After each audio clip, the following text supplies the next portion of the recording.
ክቡራን እንግዶቻችን እንኳን ደህና መጣችሁ። ኢትዮጵያ ከ5000 ኪሎ ሜትር በላይ ርዝማኔ ያለውን የድንበር በመያዝ ከ6 ጎረቤት ሀገራት ጋር በመዋሰን በአፍሪካ ብዙ ሕዝብ ብቻ ሳይሆን ሰፊ የድንበር ወሰን ከያዙ ሀገራት አንዷ መሆኑ ይታወቃል።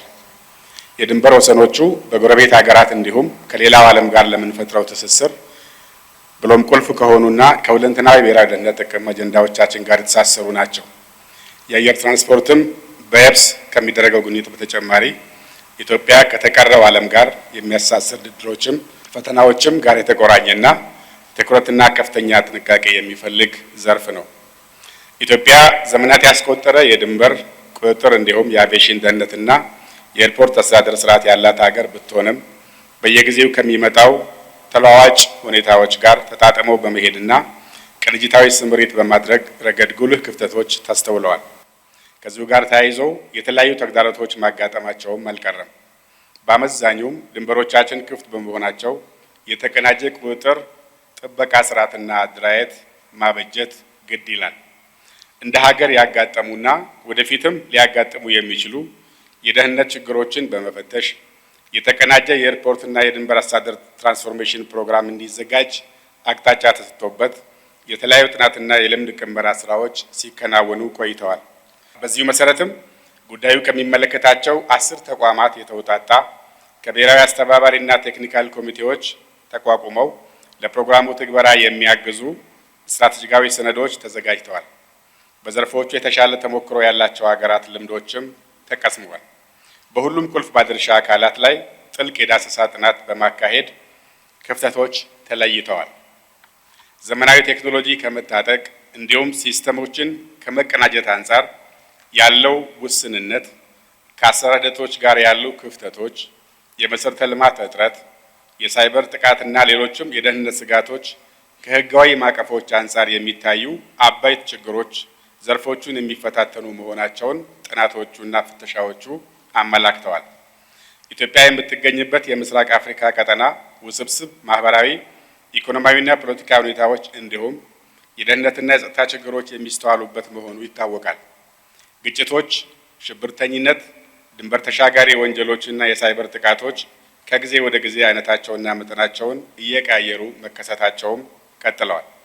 በሌላ በኩል ደግሞ በሀገራዊ ነጻ ቀጠና ንግድ ማዕቀፍ የሚደረጉ የንግድ ትስስሮች እንዲሁም በሀገራት መካከል የሰዎች ነጻ ዝውውርን የሚያሳልጡ እርምጃዎች እየተወሰዱ መሆናቸው ለኢኮኖሚያዊ እድገትና ከጎረቤት ሀገራት ጋር አብሮ ለማደግ ተስፋ የሚያጭሩ ገጸ በረከቶች ናቸው።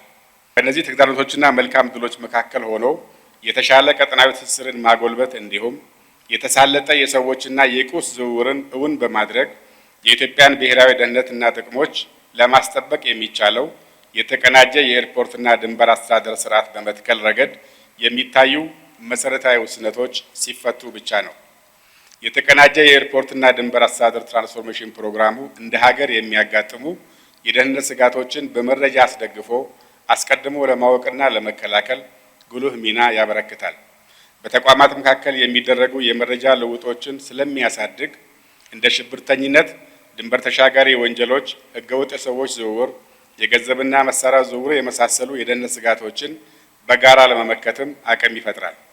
በአንድ በኩል ኢትዮጵያ ሀገራችን ከተከተለችው መጠነ ሰፊ ትራንስፎርሜሽን አየር መንገዳችን እያሳየ ካለው ግዙፍ እመርታ እና ሀገራችን የአህጉራችን መናገሻ የዲፕሎማሲ ማዕከል ከመሆን አንጻር እያደገ የሚሄድ የሰዎች የቁሶች ፍሰት የምታስተናግድ ናት።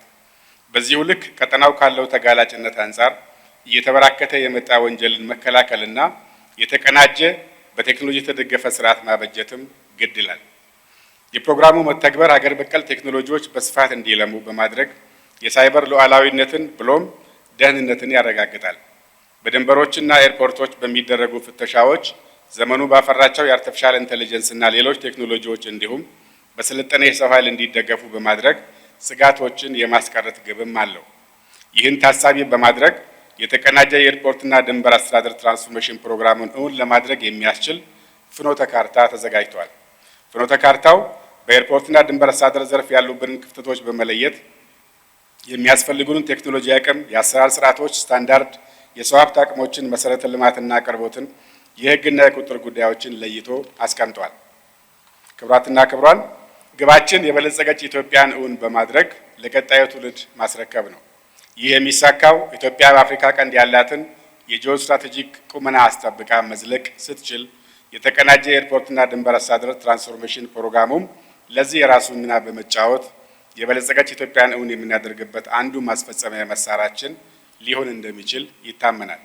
ይህም የሚሳካው ዘመናዊ ቴክኖሎጂ በመጠቀም የተቀናጀ አስተዳደርና የተሻለ መሰረተ ልማቶችን በማልማት ከአፍሪካ ቀዳሚ ከዓለም ተወዳዳሪና ደህንነቱ የጠበቀ የአየርና የየብስ ትራንስፖርት ቁጥጥር ስርዓትን እውን ማድረግ ስንችል ነው። አሁን ያለው የመሰረተ ልማትና ቴክኖሎጂ ክፍተት ሰፊ ቢሆኑም የተዘጋጀውን የተቀናጀ ኤርፖርትና የድንበር አስተዳደር ትራንስፎርሜሽን ፕሮግራም ሁሉም ባለድርሻ አካል በቁርጠኝነት ወደ ተግባር ሲቀይረው ቅንጅታዊ አሰራርን በማጠናከርና ተጨባጭ ስጋቶችን በመቅረፍ ኢትዮጵያን በዓለም አቀፍ ደረጃ ተወዳዳሪ የሚያደርጋት አቅም ይፈጥራል። የተቀናጀ ኤርፖርትና ድንበር አስተዳደር ትራንስፎርሜሽን ፕሮግራሙ ኢትዮጵያ በዲጂታል ዘመን ያላትን ህልውናና ተወዳዳሪነት የምታረጋግጥበት ስትራቴጂካዊ ግብዓት ነው። የዲጂታል ኢትዮጵያ 2030 ግባችን ታሳቢ ያደረገ የፍኖተ ካርታ መዘጋጀቱን በዚህ ማዕቀፍ የሚታይ ነው። የዚህ ፕሮግራም ፈጥኖ መጀመር ሀገራችን በቅርቡ ለምታስተናግደው ኮፕ32 ኮንፈረንስ ስኬትም ትልቅ አቅም ይፈጥራል። ከዚህም ባለፈ ከጎረቤት ሀገራት ጋር እየተጠናከረ የመጣውን ሁለንተናዊ ግንኙነት ያሳድጋል። በቢሾፍቱ የተገነባ የሚገኘው ግዙፉ ኤርፖርት ከሚፈጥረው አዳዲስ ፍላጎቶች በሀገር በቀል የኢኮኖሚ ሪፎርሙ እንደ አንድ ምሰሶ በተወሰደው የቱሪዝም ልማት ሳቢያ በስፋት እያደገ የመጣና በቀጣይነትም እንደሚያደግ የሚጠበቀውን የቱሪስት ፍሰት በብቃት ከማስተናገድ አንጻርም ተመጣጣኝ የሆነ ደረጃውን የጠበቀ አገልግሎት ለማቅረብም ያስችለናል። ዛሬ የተቀናጀ ኤርፖርቶችና ድንበር አስተዳደር ትራንስፎርሜሽን ፕሮግራምን እውን ለማድረግ የምናካሄደው የምክክር የግብዓት ማሰባሰቢያ መድረክ ፍሬያማ ይሆን ዘንድ የእናንተ መገኘትና ተሞክሯችሁን ማካፈል ያለው ፋይዳ የማይተካ ነው። በመጨረሻም ሀገራችን አንድነቷ ጸንቶና በልጽጋ ለቀጣዩ ትውልድ እንድትሻገር ለማድረግ በጋራ እንሰራ ዘንድ ጥሪዬን እያቀረብኩ የምክክር መድረኩ የተሳካ እንደሆነ እመኛለሁ። በድጋሚም ስለመጣችሁ አመሰግናለሁ።